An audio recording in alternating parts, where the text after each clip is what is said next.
दोस्तों 13 दिसंबर 2001 को संसद के ऊपर हमला हुआ था और उसका मास्टरमाइंड था अफजल गुरु। लेकिन उसके 22 साल बाद 12 दिसंबर 2023 को फिर से संसद पर वैसी ही योजना बनाई गई और इसका मास्टरमाइंड कौन है अभी तक पता नहीं चल पाया है। इसमें 6 लोग शामिल थे जिसमें से 5 लोग अरेस्ट हो गए हैं, लेकिन एक जो जिसका नाम ललित है वो अभी तक फरार है। बड़ी बात यह है कि इन 5 लोग जो लोग अरेस्ट हुए हैं इनका मोबाइल भी वो लेकर भाग गया है। तो कौन है ललित झा और अभी तक इसके बारे में कोई पुख्ता सबूत क्यों नहीं मिल पा रहे हैं और ये क्यों मोबाइल को लेकर भाग गया और इन लड़कों को उसने के जो अलग अलग राज्य के रहने वाले हैं उन सब लड़कों को उसने तैयार कैसे किया, कैसे उसने ये पूरा प्लान तैयार किया। इस वीडियो के माध्यम से मैं आपको पूरी जानकारी देने की, इस कहानी के जरिए पूरी जानकारी मैं देने की कोशिश कर रहा हूँ। नमस्कार, मेरा नाम है मोहन अहिरवार और आप देख रहे हैं खबर तमारी इंडिया का यूट्यूब चैनल। दोस्तों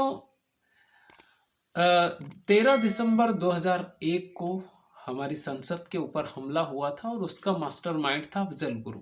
लेकिन उसके 22 साल बाद फिर से संसद पर वैसी ही योजना बनाई गई, क्योंकि ये नई संसद है और अब जो कार्यकाल चल रहा है वो नई संसद में हुआ है और इसमें बताया जा रहा है कि बहुत पैसा खर्चा हुआ है। बताया जाता है कि 1200 करोड़ रुपए में वो बना है नई संसद और उसमें ये पहला ही साल है। तो इसके ऊपर क्यों अटैक किया, कौन है ये मास्टरमाइंड कौन है?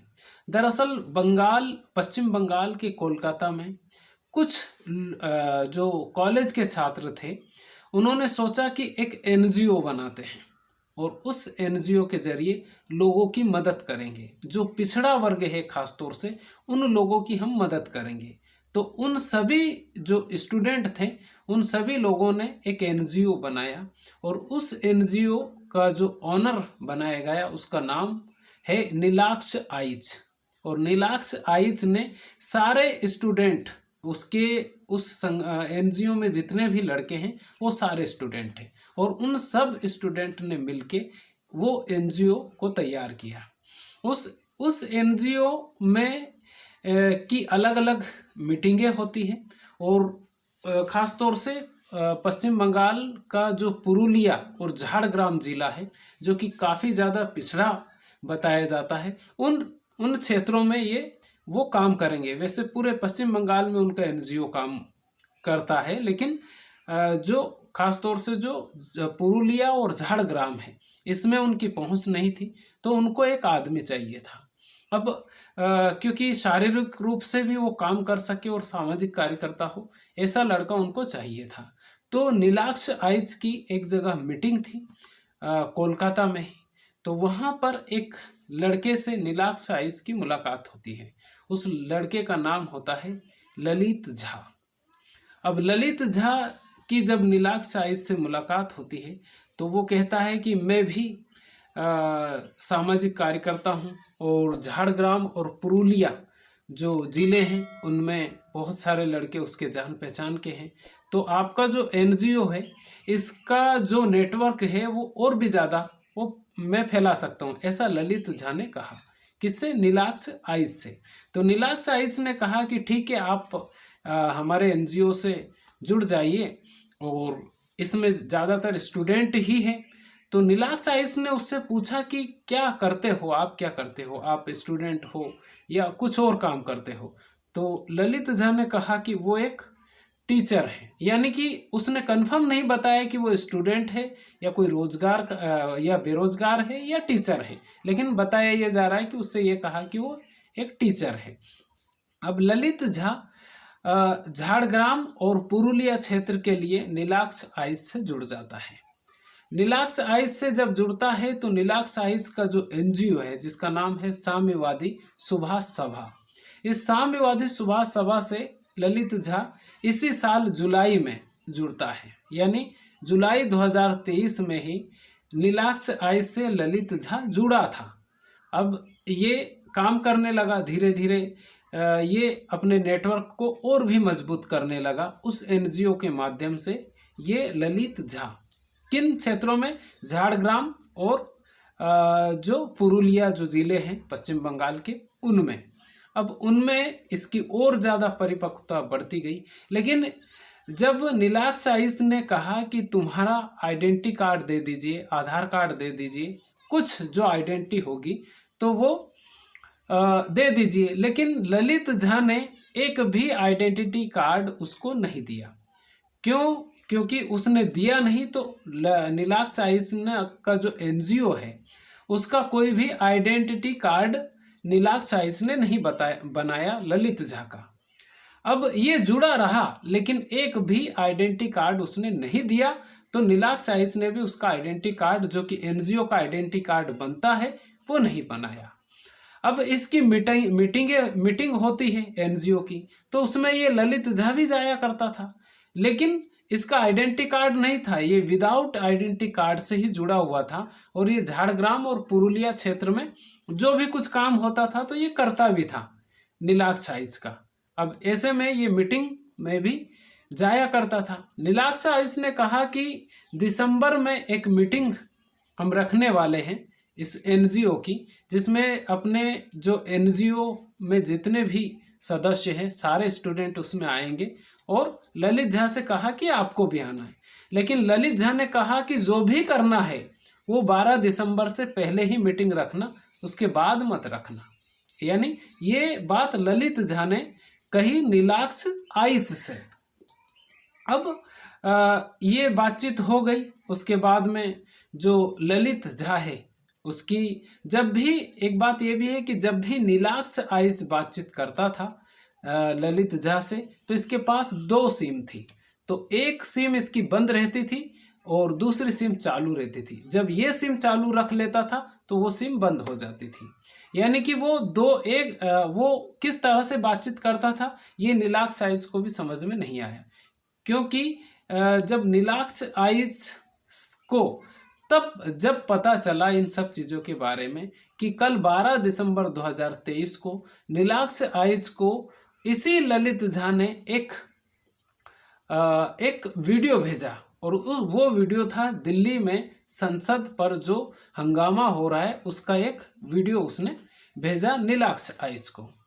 अब ये जब नीलाक्ष आइस के पास में ये वीडियो जाता है, और उस वक्त नीलाक्ष आइस रहता है कॉलेज में, तो वो उस वक्त देख नहीं पाता है। जब वो बाहर आता है तब वो अपने व्हाट्सएप नंबर को खोलता है और देखता है कि हंगामा हो रहा है और ये ललित झा उसका वीडियो बना के उसने भेजा है। लेकिन ललित झा से फिर भी मोबाइल पर उसकी बातचीत नहीं हुई, वो सिर्फ इतना बताया उसने कि हाँ व्हाट्सएप पर वीडियो आया था। अब वो जो वीडियो आया जो भेजा था ललित झा ने, वो था दिल्ली में संसद का। इसने जो बताया जाता है कि मास्टरमाइंड ललित झा ही है, लेकिन इसने जो योजना बनाई उसमें 2 लोग संसद के ऊपर संसद के बाहर रहेंगे, 2 लोग भीतर जाएंगे, एक व्यक्ति वीडियो बनाएगा और जो दूसरा व्यक्ति है उनके साथ ही रहेगा। यानी कुल इसमें 6 लोग शामिल थे। तो ललित झा ने इन सबको तैयार कैसे किया? अब ये कि उसने दिल्ली तक इन सब लड़कों को कैसे पहुंचाया, अलग अलग जिले के जो लोग हैं उन सबको कैसे तैयार किया, क्योंकि ये एक एनजीओ से जुड़ा हुआ था ललित झा, और ये एनजीओ के माध्यम से बहुत सारे लोगों से जुड़ा हुआ था। इनमें से बताया ये जाता है कि फेसबुक के जरिए और कुछ सोशल मीडिया के जरिए ललित झा ने विक्की, नीलम आज़ाद और सागर शर्मा और एक मनोरंजन डी, ऐसे करके ये जो 5 और लोग थे उन सब लोगों से ये सोशल मीडिया के माध्यम से मिला, फेसबुक के जरिए। यानी वो ऐसे लोगों को वो ढूंढने लगा जो कि उसकी बातों में आ जाए, और उन बातों में आने के बाद में वो उनकी बात मान ले। अब इनकी ये अभी तक ये खुलासा नहीं हो पाया है कि ये हमले का इसका मोटिव क्या था, लेकिन इसने कैसे तैयार किया।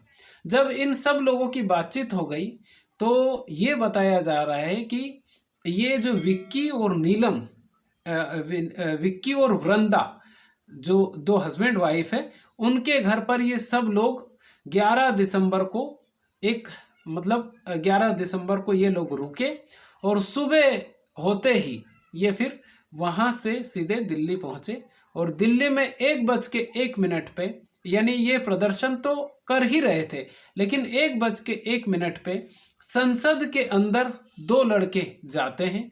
उनका नाम होता है सागर शर्मा और एक का नाम होता है सागर शर्मा और शायद मनोरंजन डी या फिर नीलम।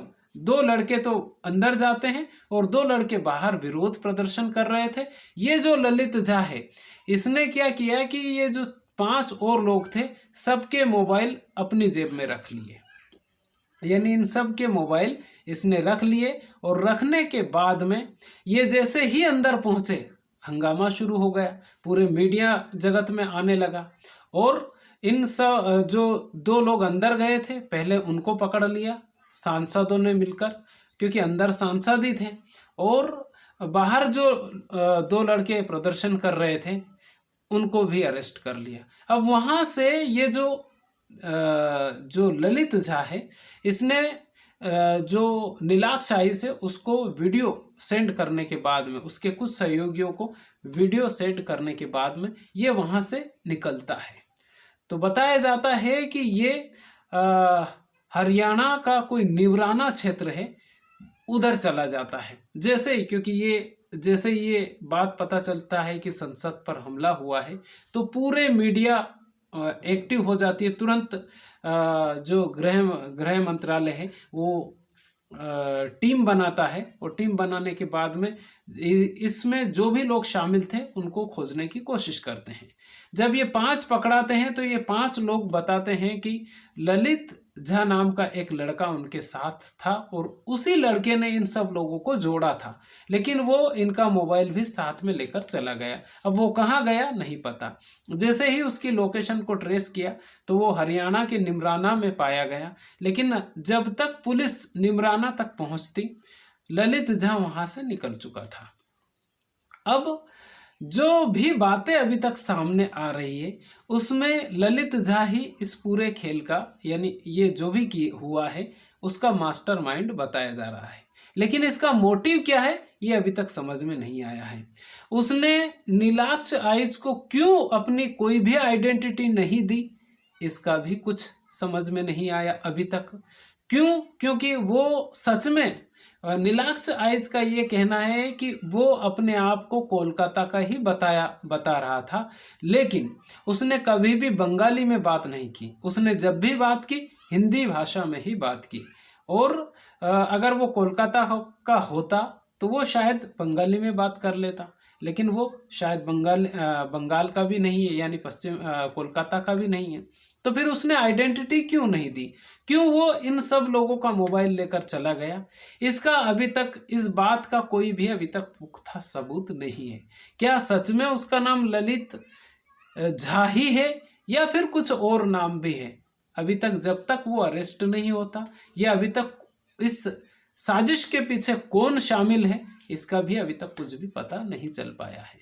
तो दोस्तों, अभी तक जितनी भी जानकारियां सामने आई थी वो सब मैंने आपको बताने की कोशिश की। इस वीडियो को बनाने का मकसद किसी के दिल को ठेस पहुंचाना नहीं, बल्कि आपको जागरूक करना है। ये वीडियो आपको कैसा लगा आप हमें कमेंट करके ज़रूर बताइए। चैनल पर पहली बार आए हैं तो चैनल को सब्सक्राइब जरूर कर लीजिएगा। खुश रहिए, अपने माता पिता का ख्याल रखिए। अगर आपके घर में आपके दादा दादी हो तो 24 घंटे में 1 घंटा आप उनके पास जरूर बैठिए, क्योंकि वो जो आपको नॉलेज दे सकते हैं, वो जो आपको संस्कार दे सकते हैं, दुनिया की कोई यूनिवर्सिटी, कोई स्कूल, कॉलेज वैसे संस्कार नहीं दे सकता। तो खुश रहिए। बहुत बहुत धन्यवाद आपका।